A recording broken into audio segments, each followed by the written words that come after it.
गल करांगे जी हुण कानूनी नुकते दी जी।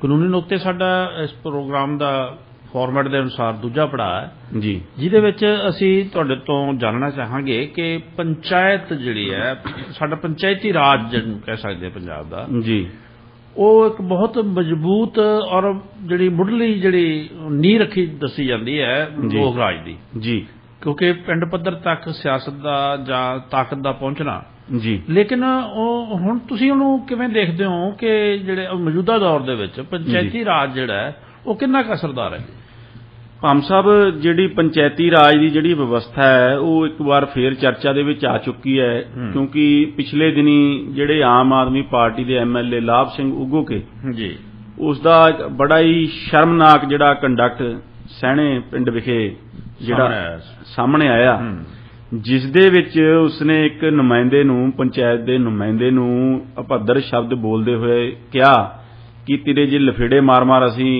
ਤੈਨੂੰ ਅੰਦਰ ਧੱਕ ਦਾਂਗੇ ਭਾਮ ਸਾਹਿਬ ਇਸ ਨੇ ਬੜੇ ਵੱਡੇ ਸਵਾਲ ਉਠਾਏ ਨੇ ਇਸ ਜਿਹੜਾ ਵਰਤਾਰਾ ਹੈ ਇੱਕ ਜਿਹੜੇ ਐਮਐਲਏ ਦੇ ਜਿਹੜੇ ਚੁਣੇ ਹੋਏ ਐਮਐਲਏ ਦੇ ਜਿਹੜਾ ਹਾਈ ਹੈਂਡਡਨੈਸ ਹੈ ਤੇ ਉਹਦਾ ਲੋਕਾਂ ਦੇ ਉੱਤੇ ਜਿਹੜੇ ਲੋਕਾਂ ਦੇ ਜਨ ਪ੍ਰਤੀਨਿਧੀ ਹੈ ਪੰਚਾਇਤਾਂ ਦੇ ਉਹਨਾਂ ਨੂੰ ਕੁਝ ਨਾ ਸਮਝਣਾ ਸੋ ਇਸ ਲਈ ਅੱਜ ਜਿਹੜੀ ਇਹ ਚਰਚਾ ਹੈ ਇਹ ਬੜੀ ਵਾਜਬ ਬਣ ਜਾਂਦੀ ਹੈ ਕਿ ਅਸੀਂ ਪੰਚਾਇਤੀ ਰਾਜ ਬਾਰੇ ਲੋਕਾਂ ਨੂੰ ਜਾਗਰੂਕ ਕਰੀਏ ਕਿ ਪੰਚਾਇਤਾਂ ਦੀ ਕੀ ਉਹਨਾਂ ਦੀ ਕਾਨੂੰਨੀ ਉਹਨਾਂ ਦੀਆਂ ਜੜ੍ਹਾਂ ਨੇ ਕੀ ਉਹਨਾਂ ਦੀਆਂ ਤਾਕਤਾਂ ਨੇ ਕੀ ਉਹਨਾਂ ਦੀਆਂ ਡਿਊਟੀਜ਼ ਹੈ ਤੇ ਅਸੀਂ ਇੱਕ ਮੈਂ ਸਮਝਦਾ ਵੀ ਇੱਕ ਚੇਤਨਾ ਪੈਦਾ ਕਰੀਏ ਉਹਨਾਂ ਦੇ ਵਿੱਚ ਉਹਨਾਂ ਨੂੰ ਇੱਕ ਸੈਂਸ ਆਫ ਜਿਹੜਾ ਸੈਲਫ ਰਿਸਪੈਕਟ ਪੰਚਾਇਤਾਂ ਦੇ ਵਿੱਚ ਪੈਦਾ ਹੋਣੀ ਚਾਹੀਦੀ ਹੈ ਕਿਉਂਕਿ ਜਿਹੜੇ ਐਮਐਲਏ ਆ ਜਾਂ ਐਮਪੀ ਹੈ ਜਾਂ ਜਿਹੜਾ ਇਹ ਸਿਸਟਮ ਹੈ ਇਹ ਤਾਂ ਹਜੇ ਜੁਮਾ 4 ਰੋਜ਼ ਦੀ ਗੱਲ ਹੈ 1950 ਦੇ ਵਿੱਚ ਸੰਵਿਧਾਨ ਦੇ ਲਾਗੂ ਹੋਣ ਦੇ ਨਾਲ ਆਇਆ ਜਿਹੜੀ ਪੰਚਾਇਤ ਹੈ ਉਹ ਹਿੰਦੁਸਤਾਨ ਦਾ ਇੱਕ ਐਂਸ਼ੀਐਂਟ ਇੰਸਟੀਟਿਊਸ਼ਨ ਹੈ ਜਿਸ ਨੇ ਹਜ਼ਾਰਾਂ ਸਾਲਾਂ ਤੱਕ ਹਿੰਦੁਸਤਾਨੀ ਸਮਾਜ ਦੇ ਵਿੱਚ ਵਿਵਸਥਾ ਬਣਾ ਕੇ ਰੱਖੀ ਹੈ ਜੀ ਇਹ ਪੰਚਾਇਤਾਂ ਨੇ ਜਿਸ ਦੇ ਕਾਰਨ ਸਾਡੇ ਦੇਸ਼ ਦੇ ਪ੍ਰਧਾਨ ਮੰਤਰੀ ਅੱਜ ਦੁਨੀਆ ਦੇ ਪਟਲ ਤੇ ਜਾ ਕੇ ਇਹ ਗੱਲ ਮਾਣ ਨਾਲ ਕਹਿੰਦੇ ਆ ਕਿ India is mother of democracies India mother of democracy ਕਿਸ ਤਰ੍ਹਾਂ ਹੈ ਕਿਉਂਕਿ ਸਾਡੇ ਕੋਲ ਵੈਦਿਕ ਕਾਲ ਦੇ ਵਿੱਚੋਂ ਜਿਹੜੇ ਉਦਾਹਰਨਾਂ ਮਿਲਦੀਆਂ ਨੇ ਕਿ ਸਾਡੇ ਕੋਲ ਡੈਮੋਕ੍ਰੈਟਿਕਲੀ ਕੰਮ ਕਰਨ ਵਾਲੇ ਜਿਹੜੇ ਇੰਸਟੀਟਿਊਸ਼ਨ ਸੀ ਜਿਹੜੀਆਂ ਪੰਚਾਇਤਾਂ ਉਹ ਸੀ ਜਿਹੜੇ ਰਿਪਬਲਿਕ ਸੀ ਜਿਹੜੇ ਪੰਚਾਇਤੀ ਰਾਜ ਦੇ ਸਿਧਾਂਤਾਂ ਦੇ ਉੱਤੇ ਕੰਮ ਕਰਦੇ ਸੀ ਪੰਚ ਪਰਮੇਸ਼ਰ ਦੇ ਸਿਧਾਂਤ ਤੇ ਕੰਮ ਕਰਦੇ ਸੀ ਜਿਸ ਦੇ ਕਾਰਨ ਅੱਜ ਅਸੀਂ ਦੁਨੀਆ ਨੂੰ ਇਹ ਬੜੀ ਸ਼ਾਨ ਦੇ ਨਾਲ ਕਹਿੰਦੇ ਹਾਂ ਕਿ ਇੰਡੀਆ ਇਜ਼ ਮਦਰ ਆਫ ਡੈਮੋਕ੍ਰੇਸੀਜ਼ ਬਿਲਕੁਲ ਜੀ ਤੇ ਜਿਹੜੇ ਇਹ ਸਾਡੇ ਚੁਣੇ ਹੋਏ ਨੁਮਾਇੰਦੇ ਆ ਉਹ ਉਹਨਾਂ ਪੰਚਾਇਤ ਦੇ ਨੁਮਾਇੰਦਿਆਂ ਨੂੰ ਪੰਚਾਇਤੀ ਮੈਂਬਰਾਂ ਨਾਲ ਇਸ ਤਰ੍ਹਾਂ ਦੁਰਵਿਵਹਾਰ ਕਰਦੇ ਨੇ ਜਿਸ ਤਰ੍ਹਾਂ ਉਹ ਕਿਸੇ ਦੇ ਗੁਲਾਮ ਹੋਣ ਜੀ ਜਿਸ ਤਰ੍ਹਾਂ ਉਹਨਾਂ ਦਾ ਕੋਈ ਲੋਕਸ ਸਟੈਂਡਾਈ ਉਹਨਾਂ ਦੀ ਕੋਈ ਸਟੈਂਡਿੰਗ ਸਮਾਜ ਦੇ ਵਿੱਚ ਨਾ ਹੋਵੇ ਸੋ ਅੱਜ ਸਾਡਾ ਚਰਚਾ ਕਰਨ ਦਾ ਵਿਸ਼ਾ ਇਹੀ ਹੈ ਭਾਮ ਸਾਹਿਬ ਕਿਉਂਕਿ ਜਿਹੜੀ ਪੰਚਾਇਤ ਦੀ ਪ੍ਰਣਾਲੀ ਹੈ ਇਹ ਦੇਖੋ ਉੱਪਰ ਕੋਈ ਆਉਂਦਾ ਜਾਂਦਾ ਰਿਹਾ ਪਹਿਲਾਂ ਐਂਸ਼ੀਐਂਟ ਇੰਡੀਆ ਦੇ ਵਿੱਚ ਬਹੁਤ ਸਾਰੇ ਚਾਹੇ ਮੌਰਿਆ ਸਾਮਰਾਜ ਹੋਵੇ ਚਾਹੇ ਗੁਪਤਾ ਸਾਮਰਾਜ ਹੋਵੇ ਉਹ ਰਾਜ ਕਰਦੇ ਰਹੇ ਮੱਧਕਾਲ ਦੇ ਵਿੱਚ ਜਿਹੜੇ ਤੁਰਕ ਤੇ ਜਿਹੜੇ ਮੁਗਲ ਹੈ ਉਹ ਰਾਜ ਉਹਨਾਂ ਨੇ ਕੀਤਾ ਅਫਗਾਨੀਆਂ ਨੇ ਇਰਾਨੀਆਂ ਨੇ ਆ ਕੇ ਉਹ ਰਾਜ ਕਰਦੇ ਰਹੇ ਜੀ ਫਿਰ ਅੰਗਰੇਜ਼ ਦੀ ਹਕੂਮਤ ਆਈ ਪਰ ਜਿਹੜੀ ਸਾਡੀ ਪਿੰਡ ਲੈਵਲ ਦੀ ਜਿਹੜੀ ਜ਼ਿੰਦਗੀ ਹੈ ਜਿਹੜਾ ਪਿੰਡ ਲੈਵਲ ਦਾ ਜਿਹੜਾ ਸਮਾਜ ਹੈ ਉਸ ਨੂੰ ਹਜ਼ਾਰ ਸਾਲ ਤੋਂ ਪੰਚਾਇਤਾਂ ਨੇ ਹੀ ਉੱਥੇ ਵਿਵਸਥਾ ਬਣਾ ਕੇ ਰੱਖੀ ਸੀ ਚਾਹੇ ਉੱਪਰ ਕਿਸੇ ਦਾ ਵੀ ਰਾਜ ਚੱਲਦਾ ਰਹੇ ਸੋ ਭਾਮ ਸਾਹਿਬ ਜਦ ਅਸੀਂ ਆਜ਼ਾਦੀ ਹਾਸਲ ਕੀਤੀ ਤਾਂ ਜੇ ਮੈਂ ਕਾਨੂੰਨੀ ਪੱਖ ਦੀ ਗੱਲ ਕਰਾਂ ਤਾਂ ਜਿਹੜੇ ਸਾਡੇ directive principals of state policy ਹੈ ਜਿਹੜੇ ਕਿ ਦੇਖੋ ਲੀਗਲੀ ਬਾਈਂਡਿੰਗ ਨਹੀਂ ਹੁੰਦੇ ਪਰ ਜਿਹੜੇ directive principals of state policy ਹੈ ਉਹ ਸਰਕਾਰ ਨੂੰ ਇੰਡੀਅਨ ਸਟੇਟ ਨੂੰ ਇੱਕ ਸੇਧ ਦੇਣ ਵਾਲੇ ਜਿਹੜੇ ਅਸੂਲ ਹੈ ਕਿ ਜਿਹੜਾ ਫਿਊਚਰ ਦੇ ਵਿੱਚ ਕਿਸ ਤਰ੍ਹਾਂ ਸ਼ਾਸਨ ਨੂੰ ਅੱਗੇ ਲੈ ਕੇ ਜਾਣਾ ਜੀ ਉਹ directive principals of state policy ਦੇ ਵਿੱਚ ਪੰਚਾਇਤੀ ਰਾਜ ਇੰਸਟੀਟਿਊਸ਼ਨਸ ਦਾ ਗਠਨ ਕਰਨਾ ਇੱਕ ਟੀਚਾ ਸੀ ਜਿਹੜਾ ਕਿ ਸੰਵਿਧਾਨਕ ਤੌਰ ਦੇ ਉੱਤੇ ਸਾਡੇ ਸੰਵਿਧਾਨ ਦੇ ਘਾੜਿਆਂ ਨੇ ਉਹ ਸਾਡੀਆਂ ਸਰਕਾਰਾਂ ਅੱਗੇ ਰੱਖਿਆ ਸੀ ਕਿ ਇਹ ਤੁਸੀਂ ਜਿਹੜੇ ਪੰਚਾਇਤੀ ਰਾਜ ਇੰਸਟੀਟਿਊਸ਼ਨਸ ਹੈ ਇਹਨਾਂ ਦਾ ਗਠਨ ਤੁਸੀਂ ਕਰੋਗੇ ਉਸ ਟੀਚੇ ਨੂੰ ਅੱਗੇ ਲਿਜਾਣ ਦੇ ਵਾਸਤੇ ਵੱਖ-ਵੱਖ ਸਮਿਆਂ ਦੇ ਉੱਤੇ ਸਾਡੀਆਂ ਸਰਕਾਰਾਂ ਨੇ ਵੱਖ-ਵੱਖ ਉਪਰਾਲੇ ਕੀਤੇ। ਹਾਲਾਂਕਿ ਸਭ ਤੋਂ ਪਹਿਲਾ ਜਿਹੜਾ ਸਿਰਾ ਹੈ ਉਹ ਪੰਚਾਇਤਾਂ ਦਾ ਗਠਨ ਕਰਨ ਦਾ ਉਹ ਰਾਜਸਥਾਨ ਨੂੰ ਜਾਂਦਾ ਹੈ। ਰਾਜਸਥਾਨ ਦੇ ਸੂਬੇ ਦੇ ਵਿੱਚ ਸਭ ਤੋਂ ਪਹਿਲਾਂ ਜਿਹੜੀ ਇਲੈਕਟਿਡ ਪੰਚਾਇਤੀ ਸਿਸਟਮ ਹੈ ਉਹ ਸ਼ੁਰੂ ਕੀਤਾ ਗਿਆ ਸੀ। ਸੋ ਭਾਮ ਸਾਹਿਬ ਵੱਖ-ਵੱਖ ਸਮੇਂ ਦੇ ਉੱਤੇ ਦੇਖੋ ਜਿਹੜੀਆਂ ਵੱਖ-ਵੱਖ ਕਮੇਟੀਆਂ ਬਣਾਈਆਂ ਗਈਆਂ, ਚਾਹੇ ਉਹ ਬਲਵੰਤ ਰਾਏ ਮਹਿਰਾ ਕਮੇਟੀ ਹੋਵੇ, ਚਾਹੇ ਉਹ ਅਸ਼ੋਕ ਮਹਿਰਾ ਕਮੇਟੀ ਹੋਵੇ, ਚਾਹੇ ਉਹ GVK ਰਾਓ ਕਮੇਟੀ ਹੋਵੇ, ਚਾਹੇ ਉਹ LM ਸਿੰਘਵੀ ਕਮੇਟੀ ਹੋਵੇ। ਸੋ ਇਹਨਾਂ ਸਾਰੀਆਂ ਕਮੇਟੀਜ਼ ਨੇ ਵੱਖ-ਵੱਖ ਸਮਿਆਂ ਦੇ ਉੱਤੇ ਜਿਹੜੀਆਂ ਆਪਣੀਆਂ ਵੱਖ-ਵੱਖ ਜਿਹੜੀਆਂ ਸੁਝਾਅ ਸਰਕਾਰ ਨੂੰ ਦਿੱਤੇ ਵੀ ਕਿਸ ਤਰ੍ਹਾਂ ਅਸੀਂ ਜਿਹੜਾ ਪੰਚਾਇਤੀ ਰਾਜ ਹੈ ਉਹਨੂੰ ਅੱਗੇ ਵਧਾ ਸਕਦੇ ਹਾਂ ਜੀ।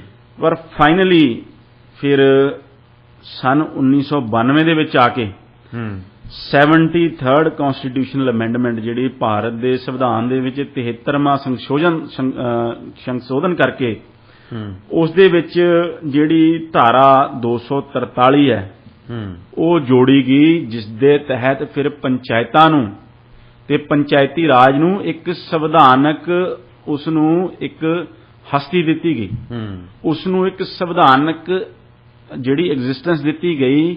ਤੇ ਅੱਜ ਜੇ ਮੈਂ ਗੱਲ ਕਹਾਂ ਕਿ ਜਿਹੜੀ ਪੰਚਾਇਤ ਹੈ ਉਹ ਇੱਕ ਕਨਸਟੀਟਿਊਸ਼ਨਲ ਬਾਡੀ ਹੈ ਤਾਂ ਇਹਦੇ ਵਿੱਚ ਕੋਈ ਅਤਕਥਨੀ ਨਹੀਂ।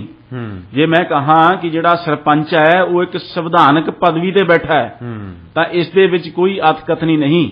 ਬਿਲਕੁਲ। ਸੋ ਭਾਮ ਸਾਹਿਬ ਸਾਡੇ ਪੰਚਾਇਤ ਮੈਂਬਰਾਂ ਨੂੰ ਤੇ ਸਰਪੰਚ ਸਾਹਿਬਾਨਾਂ ਨੂੰ ਜਿਹੜੇ ਆਪਣਾ ਜਿਹੜਾ ਹੈ ਉਹ ਕਾਰਜਕਾਲ ਨਿਭਾ ਰਹੇ ਹੈ, ਉਹਨਾਂ ਨੂੰ ਇਸ ਗੱਲ ਨੂੰ ਸਮਝ ਕੇ ਇਸ ਗੱਲ ਤੇ ਮਾਣ ਕਰਨਾ ਚਾਹੀਦਾ ਹੈ ਕਿ ਉਹ ਇੱਕ ਸੰਵਿਧਾਨਕ ਪਦ ਦੇ ਉੱਤੇ ਬੈਠੇ ਨੇ।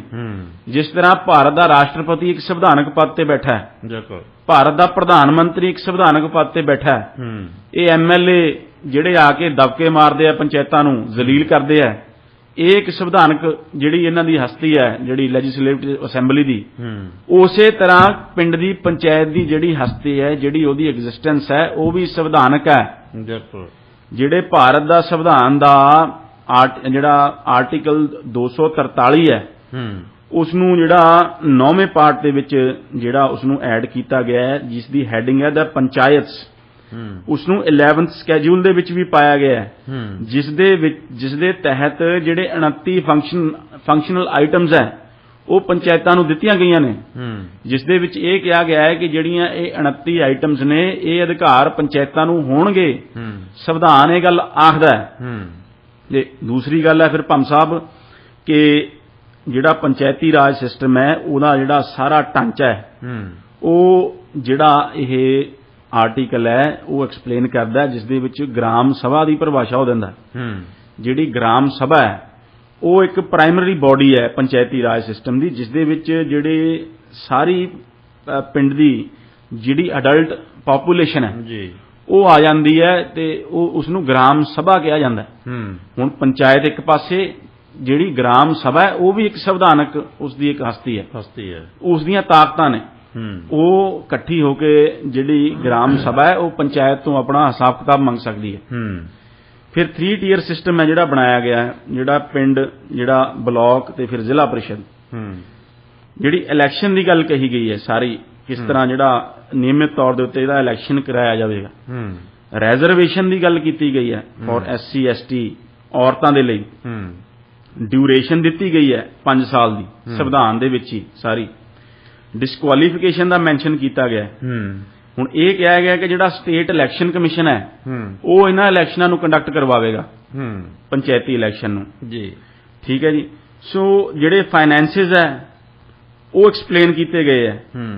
ਹੁਣ ਇਹ ਦੇਖੋ ਇੱਥੇ ਤੱਕ ਤਾਕਤ ਦਿੱਤੀ ਗਈ ਹੈ, ਇਹ ਸਟੇਟ ਲੈਜਿਸਲੇਚਰ ਮੇ, ਕਾਨੂੰਨ ਸੰਵਿਧਾਨ ਇਹ ਕਹਿੰਦਾ ਹੈ ਕਿ ਜਿਹੜੀ ਸਟੇਟ ਲੈਜਿਸਲੇਟਰ ਹੈ, ਸਟੇਟ ਅਸੈਂਬਲੀ ਹੈ, ਉਹ ਇਹ ਪੰਚਾਇਤਾਂ ਨੂੰ ਅਧਿਕਾਰ ਦੇ ਸਕਦੀ ਹੈ ਟੈਕਸ ਲਗਾਉਣ ਦਾ, ਡਿਊਟੀਜ਼ ਲਗਾਉਣ ਦਾ ਜੀ, ਟੋਲ ਲਗਾਉਣ ਦਾ ਜੀ, ਤੇ ਅਸਾਈਨ ਕਰ ਸਕਦੀ ਹੈ ਪੰਚਾਇਤਾਂ ਨੂੰ ਟੈਕਸਸ ਜੀ, ਤੇ ਗ੍ਰਾਂਟ ਇਨ ਏਡ ਦੇ ਸਕਦੀ ਹੈ।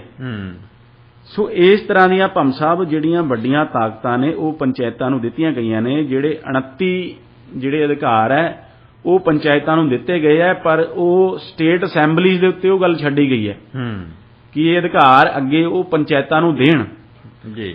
ਹੁਣ ਦੇਖੋ ਭਾਮ ਸਾਹਿਬ, ਇੱਥੇ ਗੱਲ ਡੁਪਲੀਕੇਸੀ ਦੀ ਗੱਲ, ਹਿਪੋਕ੍ਰੇਸੀ ਦੀ, ਜਿਹੜੀਆਂ ਸੂਬਾ ਸਰਕਾਰਾਂ ਨੇ ਉਹ ਬਹੁਤ ਰੌਲਾ ਪਾਉਂਦੀਆਂ ਨੇ। ਜੇ ਕੇਂਦਰ ਸਰਕਾਰ ਕੋਈ ਕੰਮ ਕਰਦੀ ਹੈ ਵੀ ਇਹ ਸਾਡੇ ਜੀ ਜਿਹੜਾ ਫੈਡਰਲ ਸਟਰਕਚਰ ਹੈ ਉਹਦੇ ਉੱਤੇ ਹਮਲਾ ਹੈ, ਇਹ ਭਾਰਤ ਦੇ ਸੰਘੀ ਢਾਂਚੇ ਦੇ ਉੱਤੇ ਹਮਲਾ ਹੈ, ਜਦ ਆਪ ਕੇਂਦਰ ਤੋਂ ਤਾਕਤਾਂ ਲੈਣ ਦੀ ਗੱਲ ਆਉਂਦੀ ਹੈ। ਜਦ ਹੁਣ ਪੰਚਾਇਤਾਂ ਨੂੰ ਅੱਗੇ ਤਾਕਤਾਂ ਦੇਣ ਦੀ ਗੱਲ ਹੈ ਤਾਂ ਉੱਥੇ ਹੁਣ 1992 ਤੋਂ ਅੱਜ 2022 ਹੋ ਗਿਆ, 30 ਸਾਲ ਹੋ ਗਏ ਆ।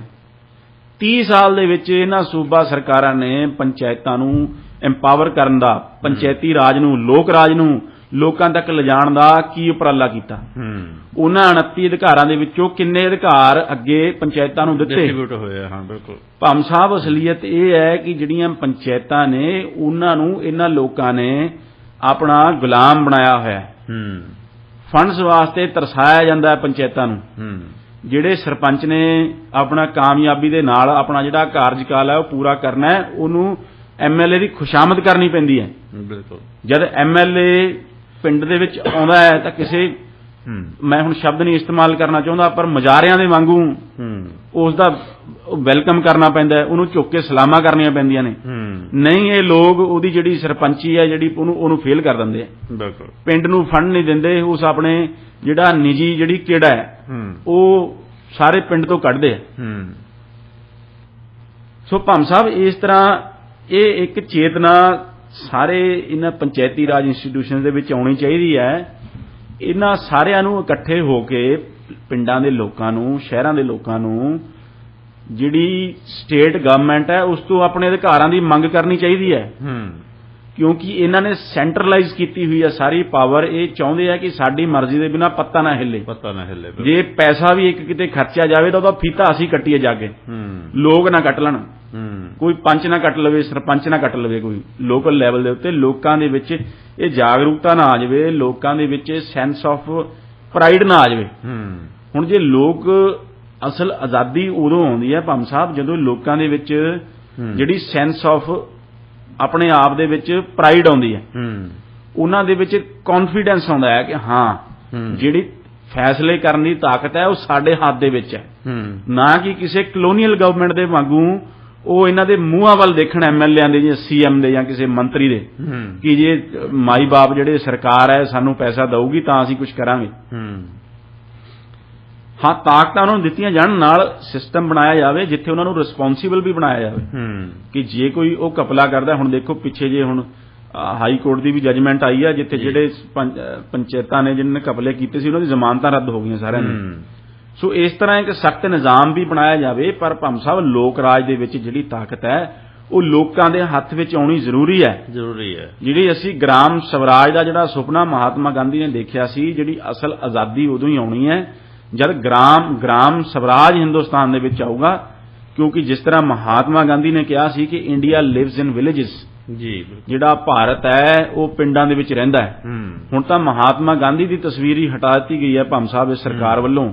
ਸੋ ਮੈਨੂੰ ਨਹੀਂ ਪਤਾ ਵੀ ਗ੍ਰਾਮ ਸਵਰਾਜ ਦੇ ਪ੍ਰਤੀ ਇਹ ਕਿੰਨਾ ਕਿ ਸਿੰਸੀਅਰ ਨੇ, ਕਿਉਂਕਿ ਇਹਨਾਂ ਨੇ ਇੱਕ ਤਾਂ ਜਿਹੜੀ ਭਾਰਤੀ ਜਨਤਾ ਪਾਰਟੀ ਦਾ ਚਲੋ ਹੈ ਹੀ, ਜਿਹੜੀ ਉਹਨਾਂ ਦੇ ਵਿੱਚੋਂ ਕੁਝ ਲੋਕ ਜਿਹੜੇ ਹੈ ਉਹ ਮਹਾਤਮਾ ਗਾਂਧੀ ਦੇ ਕਾਤਲ ਦਾ ਮਹਿਮਾ ਮੰਡਨ ਕਰਦੇ ਆ। ਸੋ ਦੂਸਰੇ ਪਾਸੇ ਭਾਮ ਸਾਹਿਬ ਜਿਹੜੀ ਆਮ ਆਦਮੀ ਪਾਰਟੀ ਹੈ, ਇਹਨਾਂ ਨੇ ਵੀ ਦੇਖੋ ਹੁਣ ਮਹਾਤਮਾ ਗਾਂਧੀ ਦੀ ਤਸਵੀਰ ਹਟਾ ਦਿੱਤੀ ਹੈ ਤੇ ਜਿਹੜੇ ਗਾਂਧੀ ਦੇ ਹਿੰਦੁਸਤਾਨ ਨੂੰ ਇਹ ਬਦਲ ਕੇ ਇਹ ਉਹਦਾ ਕੁਝ ਹੋਰ ਬਣਾਉਣਾ ਚਾਹੁੰਦੇ ਆ। ਸੋ ਗ੍ਰਾਮ ਸਵਰਾਜ ਦੀ ਇਹ ਗੱਲ ਨਹੀਂ ਕਰ ਰਹੇ। ਇਹਨਾਂ ਦਾ ਜਿਹੜਾ ਐਮਐਲਏ ਹੈ ਉਹ ਸੱਤਾ ਦੇ ਨਸ਼ੇ ਦੇ ਵਿੱਚ ਚੂਰ ਹੋਇਆ ਇੱਕ ਪਿੰਡ ਦੇ ਸਰਪੰਚ ਨੂੰ ਇਹ ਗੱਲ ਕਹਿੰਦਾ ਹੈ, ਸ਼ਰੇਆਮ ਉਸ ਨੂੰ ਧਮਕਾਉਂਦਾ ਹੈ ਕਿ ਤੇਰੇ ਥੱਪੜ ਮਾਰ ਕੇ ਅਸੀਂ ਤੈਨੂੰ ਜਿਹੜਾ ਜੇਲ੍ਹ ਦੇ ਵਿੱਚ ਬੰਦ ਕਰਾਂਗੇ। ਉਹ ਭਾਮ ਸਾਹਿਬ, this is a clear threat of violence coming from an elected MLA।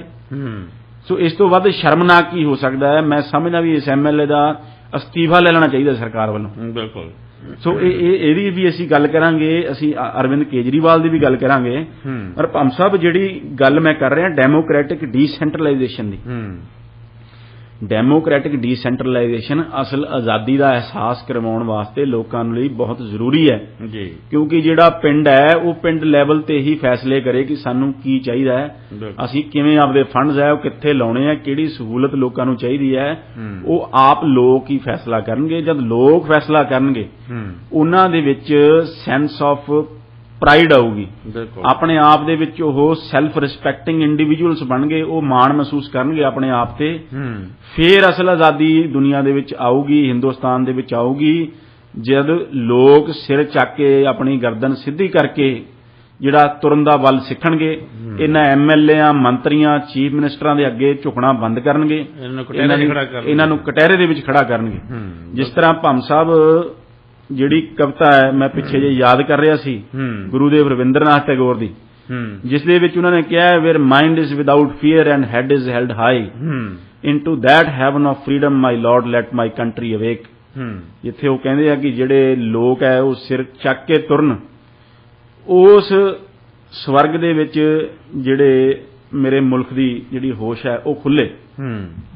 ਜੀ ਦਿਲ ਸਾਹਿਬ, ਲਾਭ ਸਿੰਘ ਉਗੋ ਕੇ ਐਮਐਲਏ ਸਾਹਿਬ ਜਿਨ੍ਹਾਂ ਦੀ ਅਸੀਂ ਸਿਫਤਾਂ ਕਰੀ ਜਾਂਦੇ ਆ ਜੀ, ਇਹਦੇ ਤਾਂ ਜਦੋਂ ਇਹ ਚੁਣਿਆ ਗਿਆ ਐਜ਼ ਐਮਐਲਏ ਉਦੋਂ ਬੜਾ ਬਾਕੀ ਪ੍ਰਚਾਰ ਹੋਇਆ ਸੀ ਕਿ ਬਹੁਤ ਗਰੀਬ ਘਰ ਦਾ ਹੈ ਔਰ ਇਹਨੇ ਆਪ ਬੜੀ ਜਿਹੜੀ ਹੈ ਉਹ ਦੁਰਗਤ ਜਿਹੜੀ ਹੈ ਉਹ ਝੱਲੀ ਹੈ ਜੀ। ਇਹੋ ਜਿਹੇ ਬੰਦੇ ਨੂੰ ਹੁਣ ਸਿਰ ਨੂੰ ਕਿਵੇਂ ਚੜ੍ਹ ਗਈ ਤਾਕਤ ਜੀ ਵੀ ਕਿ ਬੋਲੀ ਇਸ ਤਰ੍ਹਾਂ ਇੰਨੀ ਭੈੜੀ ਹੋ ਗਈ ਹੈ ਕਿ ਉਹ ਸ਼ਰੇਆਮ ਇੰਨੇ ਇਕੱਠ ਦੇ ਵਿੱਚ ਇੱਕ ਸਰਪੰਚ ਨੂੰ ਧਮਕਾ ਰਿਹਾ। ਭੰਮ ਸਾਹਿਬ, ਇੱਕ ਪੰਜਾਬੀ ਦੀ ਕਹਾਵਤ ਹੈ ਕਿ ਮਾਇਆ ਤੇਰੇ ਕਈ ਨਾਮ, ਪਰਸੂ ਪਰਸਾ ਪਰਸਰਾਮ। ਸੋ ਪਹਿਲਾਂ ਜਿਹੜਾ ਇਹ ਲਾਭ ਸਿੰਘ ਉਗੋ ਕੇ ਹੈ, ਇਸ ਨੂੰ ਲੋਕ ਲਾਭੇ ਦੇ ਨਾਮ ਤੋਂ ਜਾਣਦੇ ਸੀ। ਲਾਭਾ ਮੋਬਾਈਲਾਂ ਦੀ ਦੁਕਾਨ ਚਲਾਉਂਦਾ ਸੀ, ਲਾਭਾ ਮੋਬਾਈਲਾਂ ਵਾਲਾ ਇਸਨੂੰ ਕਹਿੰਦੇ ਹੋਣਗੇ ਲੋਕ ਜੀ। ਹੁਣ ਇਹ ਲਾਭ ਸਿੰਘ ਉਗੋ ਕੇ ਐਮਐਲਏ ਬਣ ਚੁੱਕਿਆ ਹੈ। ਸੋ ਇਹ ਜਿਹੜਾ ਸੱਤਾ ਦਾ ਨਸ਼ਾ ਹੈ ਭੰਮ ਸਾਹਿਬ, ਇਹ ਸਿਰ ਚੜ ਕੇ ਬੋਲ ਰਿਹਾ ਹੈ। ਬਿਲਕੁਲ ਇਹਦੇ ਪਿੱਛੇ ਭੰਮ ਸਾਹਿਬ ਇਹ ਵੀ ਜਿਹੜੀ ਆਮ ਆਦਮੀ ਪਾਰਟੀ ਦੀ, ਜਿਹੜੀ ਅਰਵਿੰਦ ਕੇਜਰੀਵਾਲ ਦੀ ਜਿਹੜੀ ਬਹੁਤ ਚਲਾਕੀ ਭਰੀ ਜਿਹੜੀ ਸਿਆਸਤ ਹੈ, ਉਹ ਜਿਹੜਾ ਮਾਰਕੀਟਿੰਗ ਹੈ, ਜਿਹੜਾ ਪੈਕੇਜ, ਉਹ ਸਮਝਣ ਦੀ ਸਾਨੂੰ ਲੋੜ ਹੈ। ਇਸ ਨੂੰ ਮਾਰਕੀਟਿੰਗ ਇਸ ਦੀ ਕੀਤੀ ਗਈ ਇਸ ਵਿਅਕਤੀ ਦੀ ਕਿ ਜੀ ਬਹੁਤ ਗਰੀਬ ਘਰ ਦਾ ਮੁੰਡਾ ਹੈ, ਇਹ ਇਸ ਤਰ੍ਹਾਂ ਸਾਦਾ ਵਿਅਕਤੀ ਹੈ, ਇਸ ਤਰ੍ਹਾਂ ਇਹ ਚੰਨੀ ਦੇ ਖਿਲਾਫ ਲੜ ਰਿਹਾ ਹੈ ਜਾਂ ਇਹ ਕਰ ਰਿਹਾ ਹੈ। ਸੋ ਭੰਮ ਸਾਹਿਬ, ਇਤਿਹਾਸਕ ਤੌਰ ਦੇ ਉੱਤੇ ਜਿਹੜਾ ਫਰਾਂਸ ਦਾ ਜਿਹੜਾ ਰਾਜਾ ਸੀ ਲੂਈਸ 14ਵਾਂ, ਇਹ ਪਾਲਿਸੀ ਉਹ ਪਹਿਲੀ ਵਾਰੀ ਐਡਮਿਨਿਸਟ੍ਰੇਸ਼ਨ ਦੇ ਵਿੱਚ, ਸਿਆਸਤ ਦੇ ਵਿੱਚ ਲੈ ਕੇ ਆਇਆ ਸੀ ਕਿ ਜਿਹੜੇ ਰਾਜ ਕਰਨ ਵਾਲੇ ਪਰਿਵਾਰ ਸੀ ਜਾਂ ਜਿਹੜੇ ਐਡਮਿਨਿਸਟ੍ਰੇਟਿਵ ਜਿਨ੍ਹਾਂ ਦੇ ਕੋਲ ਐਕਸਪੀਰੀਅੰਸ ਸੀ, ਉਹਨਾਂ ਨੂੰ ਉਹਨੇ ਸੱਤਾ ਤੋਂ ਲਾਂਭੇ ਕਰ ਦਿੱਤਾ। ਜਿਹੜਾ ਆਪਣਾ ਰਾਜ ਹੈ ਉਹ ਸਿਰਫ ਜਿਹੜੇ ਸਿਲੈਕਟਡ ਬਿਊਰੋਕਰੈਟ ਆ, ਜਿਨ੍ਹਾਂ ਨੂੰ ਨੌਕਰਸ਼ਾਹਾਂ ਦੇ ਰਾਹੀਂ ਚਲਾਇਆ, ਕਿਉਂਕਿ ਜਿਹੜੇ ਨੌਕਰਸ਼ਾਹ ਹੈ ਉਹਨਾਂ ਨੂੰ ਕਦੇ ਵੀ ਨੌਕਰੀ ਤੋਂ ਹਟਾਇਆ ਜਾ ਸਕਦਾ ਹੈ ਤੇ ਨਵੇਂ ਨੂੰ ਹਾਇਰ ਕੀਤਾ ਜਾ ਸਕਦਾ ਹੈ। ਪਰ ਜਿਹੜਾ ਸਿਆਸੀ ਪਰਿਵਾਰ ਦਾ ਜਾਂ ਕਿਸੇ ਐਡਮਿਨਿਸਟ੍ਰੇਟਿਵ ਜਿਹੜਾ ਐਕਸਪੀਰੀਅੰਸ ਦਾ ਜਿਹੜਾ ਮਾਲਕ ਹੈ, ਉਹ ਤੋਂ ਤੁਸੀਂ ਰਾਈਟ ਨਹੀਂ ਖੋ ਸਕਦੇ। ਉਹਦਾ ਲੋਕਾਂ ਦੇ ਵਿੱਚ ਆਪਣਾ ਆਧਾਰ ਵੀ ਹੋਊਗਾ, ਉਹ ਸਵਾਲ ਵੀ ਕਰੂਗਾ, ਤੁਹਾਨੂੰ ਚੈਲੰਜ ਵੀ ਕਰੂਗਾ। ਇਸ ਲਈ ਲੋਕਾਂ ਨੂੰ ਬੜੀ ਚਲਾਕੀ ਦੇ ਨਾਲ ਇਹ ਚੀਜ਼ ਸਮਝਾ ਕੇ ਕਿ ਅਸੀਂ ਤਾਂ ਜੀ ਆਮ ਘਰ ਦੇ ਲੋਕਾਂ ਨੂੰ ਮੌਕਾ ਦੇ ਰਹੇ ਹਾਂ। ਚੰਗੀ ਗੱਲ ਹੈ, ਆਮ ਘਰ ਦੇ ਲੋਕਾਂ ਨੂੰ ਤੁਸੀਂ ਮੌਕਾ ਦੇ ਰਹੇ ਹੋ, ਪਰ ਉਹਨਾਂ ਦੀ ਕੁਆਲੀਫਿਕੇਸ਼ਨ ਕੀ ਹੈ? ਕੀ ਉਹ ਐਮਐਲਏ ਬਣਨ ਦੇ ਉਹਨਾਂ ਦੀ ਕੁਆਲੀਫਿਕੇਸ਼ਨ ਹੈ? ਉਹਨਾਂ ਕੋਲ ਕੋਈ ਐਡਮਿਨਿਸਟ੍ਰੇਟਿਵ ਐਕਸਪੀਰੀਅੰਸ ਉਹਨਾਂ ਲੋਕਾਂ ਕੋਲ ਹੈ? ਕੋਈ ਪਬਲਿਕ ਲਾਈਫ ਦੇ ਵਿੱਚ ਉਹਨਾਂ ਦੀ ਕੋਈ ਯੋਗਦਾਨ ਰਿਹਾ ਹੈ ਇਦੋਂ ਪਹਿਲਾਂ? ਸੋ ਇਹਦਾ ਕੀ ਯੋਗਦਾਨ ਰਿਹਾ ਲਾਭ ਸਿੰਘ ਉਗੋਕੇ ਦਾ? ਕੀ ਇਹ ਮੋਬਾਈਲਾਂ ਦੀ ਦੁਕਾਨ ਚਲਾਉਣਾ ਕੋਈ ਯੋਗਦਾਨ ਹੈ? ਕੋਈ ਇਹ ਕੁਆਲੀਫਿਕੇਸ਼ਨ ਹੈ? ਚਲੋ ਜਿਹੜਾ ਕੰਮ ਹੈ ਉਹ ਸਾਰੇ ਕੰਮ ਚੰਗੇ ਨੇ, ਸਾਰੇ ਜਿੰਨੇ ਵੀ ਕੰਮ ਨੇ ਉਹਨਾਂ ਨੂੰ ਇੱਜ਼ਤ ਦੀ ਨਿਗਾਹ ਦੇ ਨਾਲ ਦੇਖਿਆ ਜਾਣਾ ਚਾਹੀਦਾ, ਪਰ ਇਸ ਚੀਜ਼ ਨੂੰ ਮਾਰਕੀਟਿੰਗ ਕਰਕੇ ਲੋਕਾਂ ਦੇ ਦਿਮਾਗ ਦੇ ਵਿੱਚ ਇਹ ਗੱਲ ਬਿਠਾਉਣੀ, ਅਸਲ 'ਚ ਭੰਮ ਸਾਹਿਬ ਅਜਿਹੇ ਅਨਸਰਾਂ ਨੂੰ ਪ੍ਰਮੋਟ ਹੀ ਤਾਂ ਕੀਤਾ ਜਾ ਰਿਹਾ ਹੈ ਕਿ ਇਹ ਬਾਅਦ ਦੇ ਵਿੱਚ ਅਰਵਿੰਦ ਕੇਜਰੀਵਾਲ ਦੇ ਰਹਿਮੋ ਕਰਮ ਤੇ ਇਹ ਰਹਿਣਗੇ। ਐਮਐਲਏ ਇਹ ਬਣ ਗਏ, ਇਹ ਉਹਨਾਂ 'ਚ ਖੁਸ਼ ਨੇ ਤੇ ਹੰਕਾਰ ਸਿਰ ਚੜ੍ਹ ਕੇ ਬੋਲ ਰਿਹਾ ਹੈ, ਬੰਦੇ ਨੂੰ ਬੰਦਾ ਨਹੀਂ ਸਮਝ ਰਹੇ, ਸਰਪੰਚਾਂ ਨੂੰ ਜਲੀਲ ਕਰ ਰਹੇ ਹੈ। ਹੁਣ ਇਹ ਹੋਰ ਚਮਚਾਗਿਰੀ ਕਰਕੇ ਕੋਸ਼ਿਸ਼ ਕਰਨਗੇ ਕਿ ਅਸੀਂ ਮਿਨਿਸਟਰ ਬਣ ਜਾਈਏ, ਕਿਉਂਕਿ ਇਹਨਾਂ ਦਾ ਆਪਦਾ ਆਧਾਰ ਤਾਂ ਕੋਈ ਹੈ ਨਹੀਂ। ਬਿਲਕੁਲ ਇਹ ਡਿਪੈਂਡੈਂਟ ਹੈ ਕੇਜਰੀਵਾਲ ਦੇ ਰਹਿਮੋ ਕਰਮ ਦੇ ਉੱਤੇ। ਸੋ ਅਜਿਹੇ ਬੰਦੇ ਜੀ ਕਦੇ ਕੋਈ ਮੋਬਾਈਲਾਂ ਵਾਲਿਆਂ ਨੂੰ ਚੱਕ ਲੈਣਾ, ਕਦੇ ਕਿਸੇ ਨੂੰ, ਦੂਸਰੇ ਨੂੰ, ਤੀਸਰੇ ਨੂੰ, ਉਹਨਾਂ ਨੂੰ ਜਿਹੜੇ ਬੰਦੇ ਜਿਨ੍ਹਾਂ ਦਾ ਕੋਈ ਆਧਾਰ ਨਹੀਂ, ਜਿਨ੍ਹਾਂ ਦੀਆਂ ਕੋਈ ਜੜ੍ਹਾਂ ਨਹੀਂ, ਹੁਣ ਜਿਹੜੇ ਜੜ੍ਹਾਂ ਵਾਲੇ ਬੰਦੇ ਸੀ, ਜਿਹੜੇ ਕੁਆਲੀਫਾਈਡ ਬੰਦੇ ਸੀ, ਜਿਨ੍ਹਾਂ ਦਾ ਪਬਲਿਕ ਲਾਈਫ ਦੇ ਵਿੱਚ ਜਿਨ੍ਹਾਂ ਦੀ ਕੋਈ ਸਟੈਂਡਿੰਗ ਸੀ, ਜਿਸ ਤਰ੍ਹਾਂ ਸੁੱਚਾ ਸਿੰਘ ਛੋਟੇਪੁਰ 40 ਸਾਲ ਦਾ ਪੋਲੀਟੀਕਲ ਤਜਰਬਾ ਸੀ ਉਸ ਆਦਮੀ ਦਾ, ਉਹ ਆਦਮੀ ਨੂੰ ਉਹ ਕੇਜਰੀਵਾਲ ਦੇ ਰਹਿਮੋ ਕਰਮ ਤੇ ਨਹੀਂ ਸੀਗਾ, ਉਹਦੀਆਂ ਆਪਦੇ ਇਲਾਕੇ ਦੇ ਵਿੱਚ ਲੋਕਾਂ ਦੇ ਵਿੱਚ ਉਹਦੀਆਂ ਜੜ੍ਹਾਂ ਸੀ, ਉਹਦੀਆਂ ਲਿੰਕ ਸੀ ਲੋਕਾਂ ਦੇ ਵਿੱਚ, ਉਹਨੇ ਤਾਂ ਨੈਚੁਰਲੀ ਸਵਾਲ ਕਰਨੇ ਸੀ, ਉਹਨੇ ਕਠਪੁਤਲੀ ਨਹੀਂ ਸੀ ਬਣਨਾ, ਉਹ ਫਿੱਟ ਨਹੀਂ ਬੈਠਿਆ, ਉਹ ਬਾਹਰ ਗਿਆ। ਡਾਕਟਰ ਧਰਮਵੀਰ ਗਾਂਧੀ ਵਰਗਾ ਇੱਕ ਸੱਚਾ ਸੁੱਚਾ ਬੇਦਾਗ ਆਦਮੀ, ਉਹਨੇ ਸਵਾਲ ਚੱਕਣੇ ਹਰੇਕ ਤੇ, ਜਿੱਥੇ ਜਿਹੜੀ ਗੱਲ ਉਹਨੂੰ ਗਲਤ ਲੱਗੀ ਹੈ ਉਹਨੇ ਪਾਰਟੀ ਨਹੀਂ ਦੇਖਣੀ, ਉਹਨੇ ਅੜ ਜਾਣਾ ਉਹਦੇ ਖਿਲਾਫ। ਉਹ 30-40 ਸਾਲ ਤੋਂ ਫ੍ਰੀ ਇਲਾਜ ਲੋਕਾਂ ਦਾ, ਗਰੀਬਾਂ ਦਾ ਕਰਦੇ ਆ ਰਹੇ ਆ ਆਪਣੇ ਇਲਾਕੇ ਦੇ ਵਿੱਚ, ਉਹ ਪਾਰਟੀ ਤੋਂ ਬਾਹਰ। ਯੋਗਿੰਦਰ ਯਾਦਵ ਵਰਗੇ ਜਿਹੜੇ ਸੋਚਣ ਵਾਲੇ ਵਿਅਕਤੀ ਹੈ ਉਹ ਪਾਰਟੀ ਤੋਂ ਬਾਹਰ। ਤੇ ਇਨ ਕੌਣ? ਲਾਭ ਸਿੰਘ ਉਗੋਕੇ, ਉਸ ਨੂੰ ਪ੍ਰਮੋਟ ਕੀਤਾ ਵੱਡੇ ਪੱਧਰ ਦੇ ਉੱਤੇ।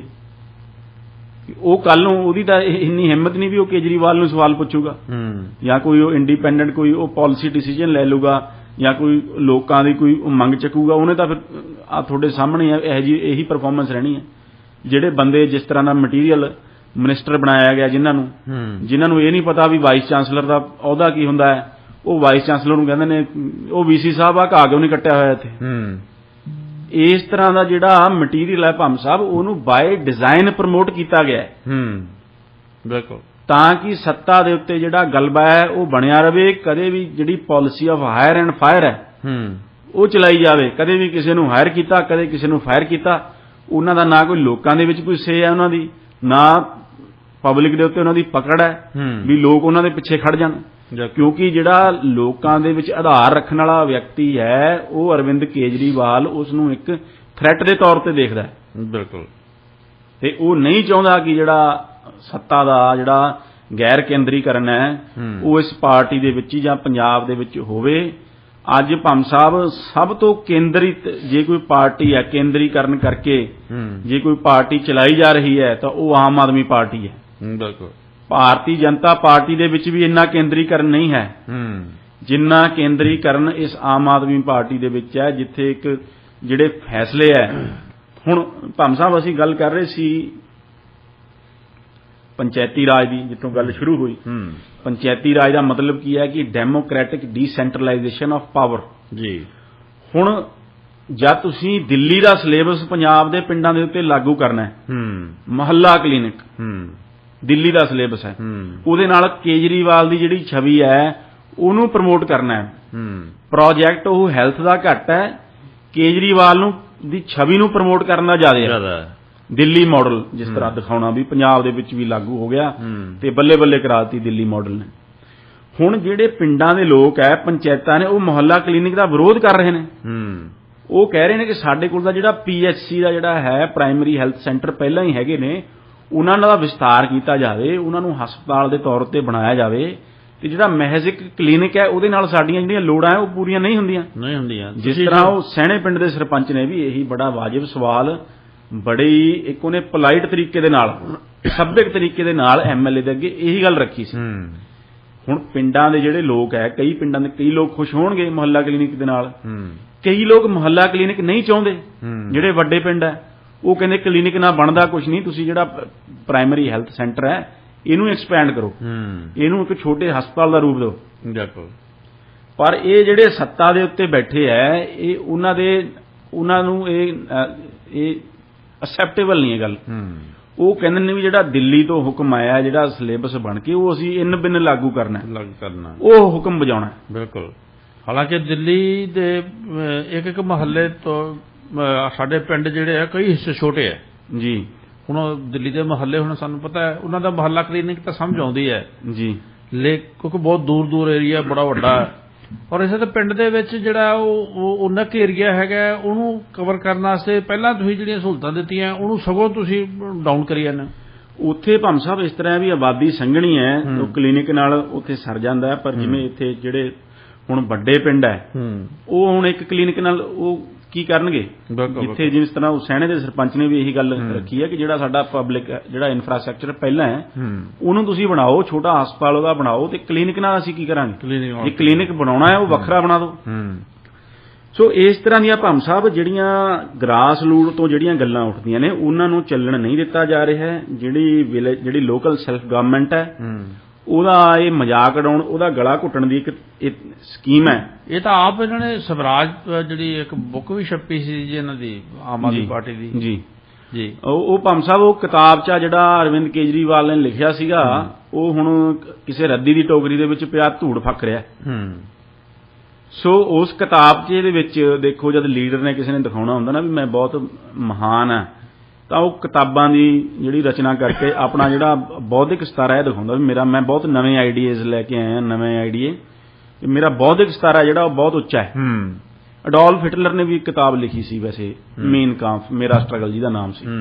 ਸੋ ਕੇਜਰੀਵਾਲ ਨੇ ਕਿਤਾਬ ਲਿਖੀ ਸਵਰਾਜ, ਜਿਸ ਦੇ ਵਿੱਚ ਉਸਨੇ ਇਹ ਗੱਲ ਕਹੀ ਕਿ ਮੈਂ ਜਿਹੜੇ ਫੈਸਲੇ ਹੈ ਇਹ ਲੋਕਾਂ ਤੋਂ ਪੁੱਛ ਕੇ ਕਰੂੰਗਾ ਸਾਰੇ। ਪਹਿਲਾਂ ਉਹ SMS ਵਾਲਾ ਡਰਾਮਾ ਵੀ ਕੀਤਾ ਗਿਆ। ਜਦ ਭਗਵੰਤ ਮਾਨ ਨੂੰ ਮੁੱਖ ਮੰਤਰੀ ਬਣਾਉਣਾ ਸੀ ਉਦੋਂ ਵੀ ਇਹ ਕਿਹਾ ਗਿਆ ਕਿ ਅਸੀਂ ਲੋਕਾਂ ਤੋਂ ਲੋਕ ਰਾਏ ਲਵਾਂਗੇ ਜੀ। ਸੋ ਜਦ ਕੰਮ ਕਰਨੇ ਹੈ, ਜਦ ਪਿੰਡਾਂ ਦੇ ਵਿੱਚ ਪੈਸਾ ਇਨਵੈਸਟ ਕਰਨਾ ਹੈ ਤਾਂ ਉਦੋਂ ਲੋਕ ਰਾਏ ਫਿਰ ਜਿਹੜੀ ਹੈ ਜੇ ਕੋਈ ਲੋਕ ਰਾਏ ਦਿੰਦੇ ਨੇ ਤਾਂ ਫਿਰ ਉਹਨਾਂ ਨੂੰ ਧਮਕਾਇਆ ਜਾਂਦਾ ਕਿ ਤੁਹਾਡੇ ਥੱਪੜ ਮਾਰ ਮਾਰ ਕੇ ਅਸੀਂ ਤੁਹਾਨੂੰ ਜੇਲ੍ਹਾਂ ਦੇ ਵਿੱਚ ਰੱਖਾਂਗੇ। ਬਿਲਕੁਲ ਜਿਹੜੇ ਇੰਸਟੀਟਿਊਸ਼ਨਸ ਲੋਕ ਰਾਏ ਨੂੰ ਇੱਕ ਸੰਸਥਾਪਿਤ ਕਰਨ ਦੇ ਵਾਸਤੇ ਬਣੇ ਆ, ਪੰਚਾਇਤੀ ਰਾਜ ਇੰਸਟੀਟਿਊਸ਼ਨਸ, ਉਹਨਾਂ ਦੀ ਭਾਈਵਾਲੀ ਕਿੱਥੇ ਗਈ?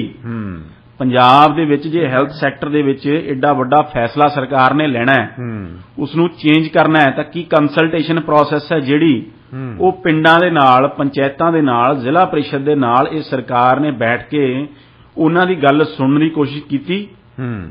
ਜਿਸ ਦੀ ਦੁਹਾਈ ਕੇਜਰੀਵਾਲ ਦੇ ਕੇ, ਜਿਸ ਸਵਰਾਜ ਦੀ ਦੁਹਾਈ ਦੇ ਕੇ ਕੇਜਰੀਵਾਲ ਸੱਤਾ ਦੇ ਵਿੱਚ ਆਇਆ ਕਿ ਉਹ ਸਵਰਾਜ ਨੂੰ ਸਥਾਪਿਤ ਕਰਨ ਦੇ ਵਾਸਤੇ ਜਿਹੜੇ ਇੰਸਟੀਟਿਊਸ਼ਨਸ ਭਾਰਤ ਦੇ ਸੰਵਿਧਾਨ ਨੇ ਬਣਾਏ ਹੈ, ਪੰਚਾਇਤੀ ਰਾਜ ਇੰਸਟੀਟਿਊਸ਼ਨਸ, ਉਹਨਾਂ ਨਾਲ ਸਲਾਹ ਮਸ਼ਵਰਾ ਕੀਤਾ ਗਿਆ, ਕੋਈ ਕੰਸਲਟੇਸ਼ਨ ਪ੍ਰੋਸੈਸ ਚਲਾਈ ਗਈ ਕਿ ਦਿੱਲੀ ਦਾ ਜਿਹੜਾ ਸਿਲੇਬਸ ਹੈ ਉਹ ਦਿੱਲੀੋਂ ਬਣ ਕੇ ਆਇਆ ਤੇ ਪੰਜਾਬ ਦਾ ਮੁੱਖ ਮੰਤਰੀ ਉਹਨੂੰ ਲਾਗੂ ਕਰਨ ਲੱਗਿਆ ਹੋਇਆ ਹੁਣ ਧੱਕੇ ਨਾਲ ਪੰਜਾਬ ਦੇ ਉੱਪਰ। ਇਹ ਭਾਮ ਸਾਹਿਬ ਹੁਣ ਜ਼ਿੰਮੇਵਾਰੀ ਪੰਜਾਬ ਦੇ ਮੁੱਖ ਮੰਤਰੀ ਦੀ ਵੀ ਬਣਦੀ ਹੈ।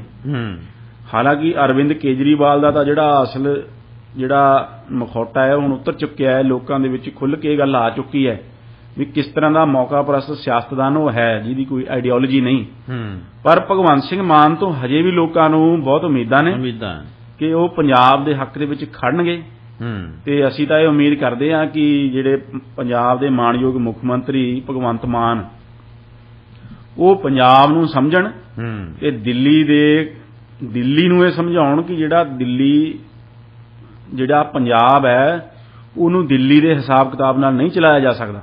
ਬਿਲਕੁਲ ਇਹਦੀ ਭੂਗੋਲਿਕ, ਇਹਦੀ ਸਮਾਜਿਕ ਜਿਹੜੀ ਸਥਿਤੀਆਂ ਜਿਹੜੀਆਂ ਉਹਨਾਂ ਦੇ ਮੱਦੇਨਜ਼ਰ ਹੀ ਮਤਲਬ ਕਿ ਜਿਹੜਾ ਇੱਥੇ ਚੱਲ ਸਕਦਾ ਰਾਜ ਭਾਗ ਜੀ, ਨਾ ਕਿ ਅਸੀਂ ਕਿਸੇ ਦਾ ਮਾਡਲ ਅਪਣਾ ਕੇ ਤੇ ਇਹਨੂੰ ਖੇਰੂ ਕਰੀਏ ਜੀ। ਪੰਜਾਬ ਕਿਸੇ ਦੀ ਸਿਆਸਤ ਨੂੰ ਅੱਗੇ ਲਿਜਾਣ ਦਾ ਵਾਹਨ ਨਹੀਂ, ਜ਼ਰੀਆ ਨਹੀਂ। ਪੰਜਾਬ ਹੈ। ਬਿਲਕੁਲ।